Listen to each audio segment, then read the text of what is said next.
Politics کوئی ایسی خراب چیز بھی نہیں ہے جہاں دین و سیاست جدا جدا ہو جائے تو وہ کیا ہوتا ہے، پھر رہ جاتی ہے چنگیزی۔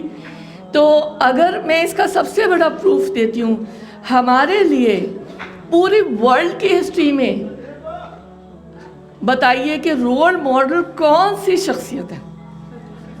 حضرت محمد صلی اللہ علیہ وآلہ وسلم۔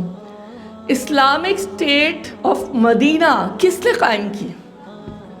رسول اللہ صلی اللہ علیہ وسلم۔ زور سے ذرا بولیے، کس نے قائم کی؟ ساری زندگی ان کی کیا جد و جہد کشمکش تھی؟ ایک اسلامی اسٹیٹ کا قیام۔ اگر اسلامی اسٹیٹ کا قیام نہیں ہوتا تو وہ رول ماڈلز کہاں سے ملتے؟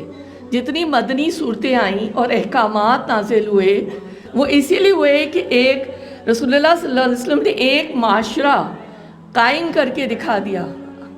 اس کی بے شمار مثالیں ہیں کہ وہ، اور ان کی پوری زندگی کی کشمکش اسی میں گزری۔ اتنے سارے غزوات ہوئے، اتنے ساری جنگیں ہوئیں، اور ہم کو پتہ ہی ہے اسلامیات میں آپ لوگوں نے جگہ جگہ پڑھا ہی ہوگا۔